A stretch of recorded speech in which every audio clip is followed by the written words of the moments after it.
When my professor first gave me this assignment, I didn't know what the subject of my documentary would be.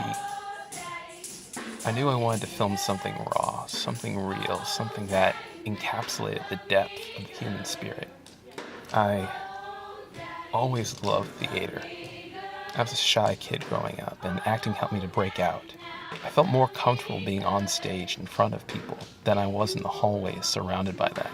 It's hard to describe the lived-in experience of performance, which is why I've decided to document the production of my school's play, Airline Highway, in hopes of conveying the beauty of the craft.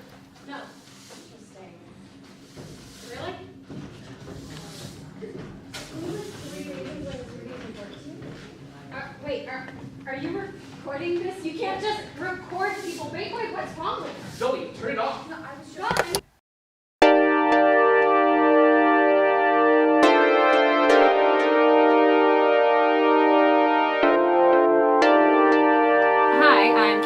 and I am the director of Airline Highway. Did anybody see the jet? I did that. I did. You did the whole thing. Oh. Did it look good? I didn't see him. How's Jake? Just push the button. Oh, so you need to be there before. Okay. You've already been there while he's in that. Every year we choose which shows are going to be put into our season, and I'm brand new, so I had a very short amount of time in which to pick a show. And we submitted for a bunch of different shows, but when I read Airline Highway, something about it just stuck out to me. I liked how it's all real people, and I like that they reminded me of my friends and that idea of creating your own community within those friendships and all the drama that goes on between, and how there is kind of that hierarchy and within it that you find. You created a family and a hierarchy within that family. It's kind of a trek to get the rights for this because we submitted, and a month later we still hadn't heard back, and so I kind of got tired of that. So I figured out, I found the author's email via Google. I Googled it and I found her website, and it was out of order, and so it sent me to another website. And so I wrote to her, and within 6 hours she wrote me back, and by the next morning we had the rights to the show. The author Candace was referring to is Lisa D'Amour. She was the one who first dreamt up all these characters. Characters both unique and relatable. Outcasts who had formed a family, each sharing the bond of union afforded to them by the city of New Orleans. I see the sign. Hey. I see the sign. Hey. I see the sign. Hey, Lord, time drawing nigh. This sign of the judgment. Hey. This sign of the judgment. The city's wonders, woes, and waves are felt throughout the entire narrative. Sign in the victory. Hey. Sign in the victory. Hey, Lord, time drawing nigh. Loose horse in the valley. Hey. Loose horse in the valley. Loose horse in the valley.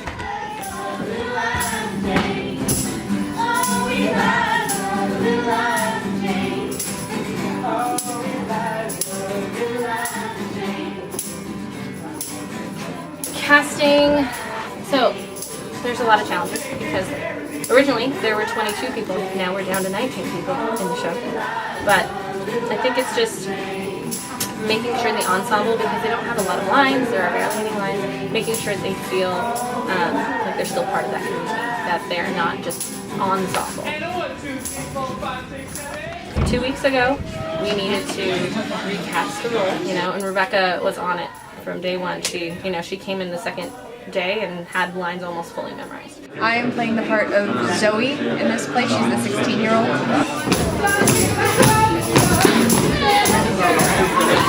She's very naive, and she's kind of lived that shelter life, and so have I, even though I like to think I don't, but we're both very sheltered. We're both kind of very surprised to see the world around us. We're not scared of it, but it's definitely new. Cookie cutter corporate land, but there's nothing authentic there. It's all business casual men in sky blue polo shirts and community placemaking and women with fresh highlights and Brazilian blowouts. I just kind of get back into my old like little high school mind, trying to think you're an adult when really you are just a baby to the world, and really just seeing everything with new eyes every time, because this is her first time ever being here. This is going to be a new experience for her. I too related to Zoe, and I didn't fail to realize that we paralleled each other in eerie ways. Project at school, just do an interview, just a... Great, got it. It's from a sociology class. We have to interview at least 3 people from the same subculture. Subculture. Right. Meaning you live in a culture and you're coming down to us. Alrighty, how can I help? Well, do you mind if I record you? Yes, I'm on. Thanks, Seth. I said I'm on. But it's just for a school project. I mean, it won't go to the school. I said I'm on. Well, I was in Candace's directing class last semester, and we read the play, and it really touched a nerve with me. Because although it's about people in New Orleans, it parallels Orange County beautifully. We have motels here where people live at with their families because they can't afford to live in a home. And the people in the play look around, they see a Trader Joe's opening, it's like, why are they opening that here? No one in this neighborhood can afford to buy anything from there. And the reason why is because they're gentrifying it, because you won't be here next year or the year after. We're going to get rid of you. And we're going to bulldoze your home, and we're going to put a Whole Foods where your home used to be. And that's kind of what's happening in Orange County. My dad knows that's true. That day in the middle of August when we both came, I had to strike out on my own. Hey, what time is it anyway? Oh, look at me, I'm talking to myself. Cheers. There are multiple people behind the scenes who are just as essential as the actors who bring the story to life. This is a combination of students who are in Intro to Theater Craft Lab or anywhere from introductory to advanced class. All the way to advance. All the way to advanced. Jim Buck is our top foreman. We have our scenic painters over there. We have our lab students here.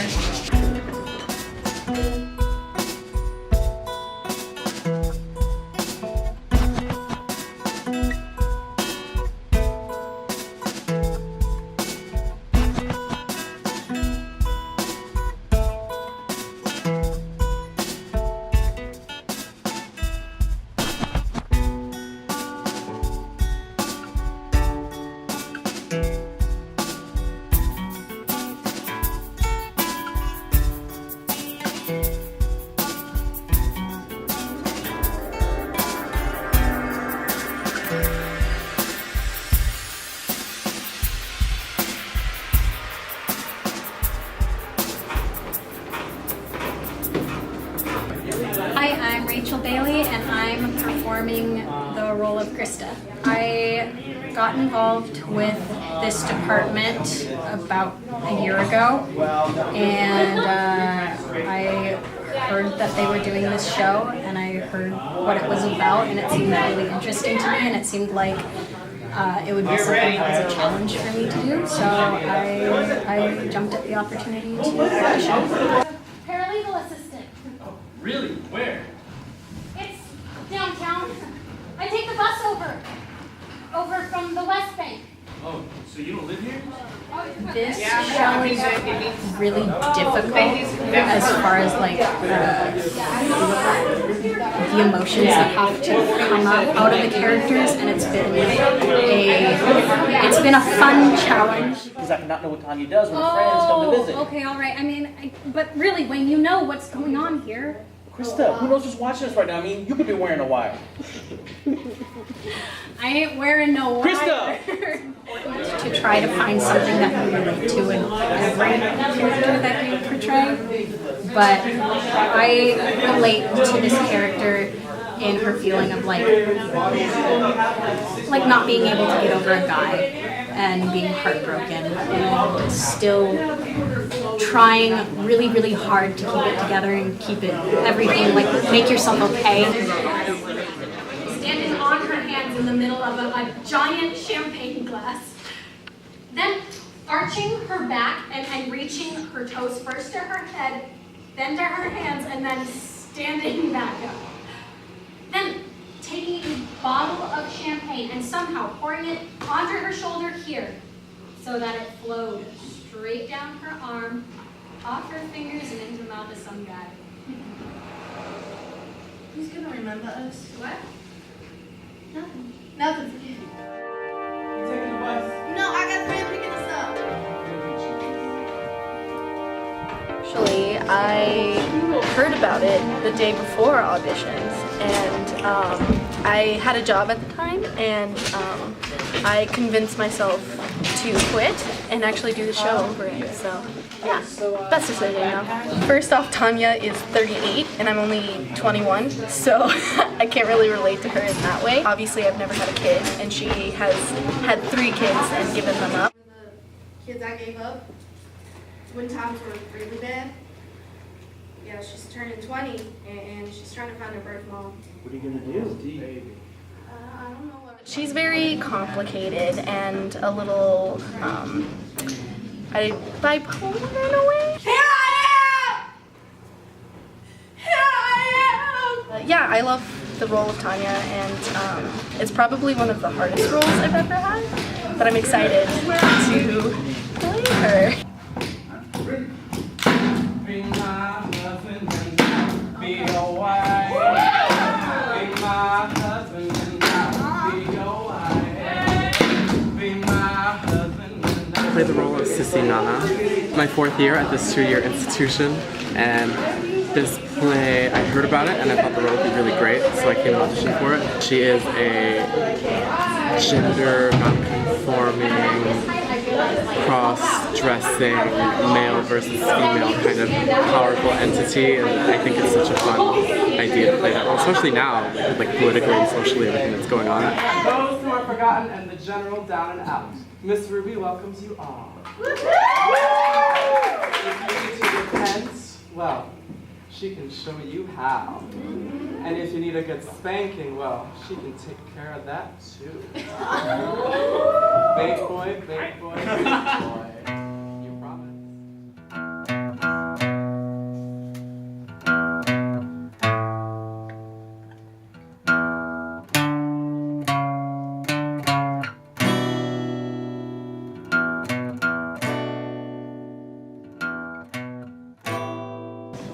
Jocelyn Lovett. I'm the assistant to the costume designer. I wanted to cosplay, and I made a Queen of the Damned costume. And it wasn't the greatest thing, and I wanted to learn how to do the techniques better, and I ended up here at Fullerton College. We do actors' fittings in front of this mirror here. Over here is where they would live until right before Tech Week. Then they go downstairs to the dressing rooms. These were some of the options before lovely mantle was on Miss Ruby. I've been out of the theater for a long time, and I just feel like I needed to take a step back in, so I saw these auditions and decided to go for it. So she's my mom. Mom was the queen of the misfits before she passed away. That the gender is not yet determined, that part comes later. So I imagine you all as little tiny puffy bright yellow non-gendered baby ducks. That's what y'all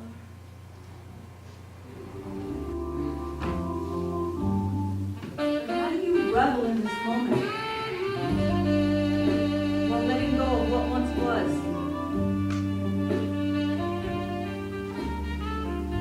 How do you own who you are without destroying who you are?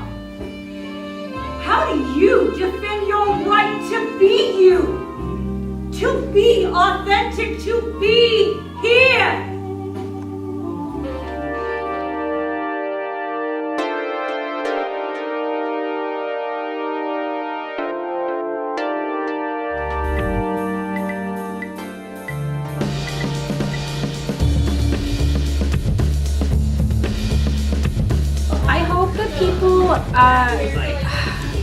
I hope that they leave feeling hopeful. Even though, I mean, I don't want to spoil it, but it's kind of a bittersweet ending. But I want them to leave feeling like there's hope.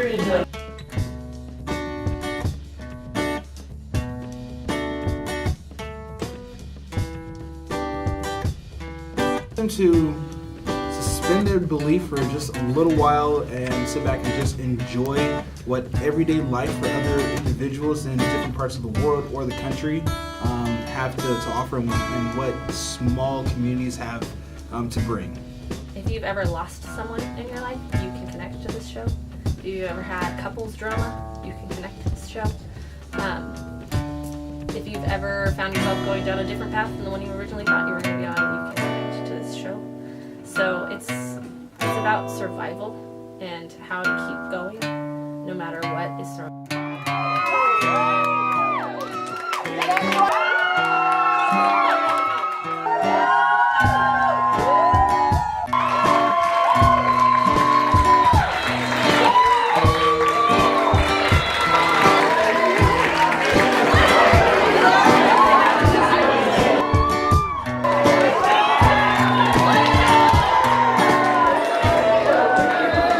Characters are divided, just as divided as a real airline highway is between two destinations.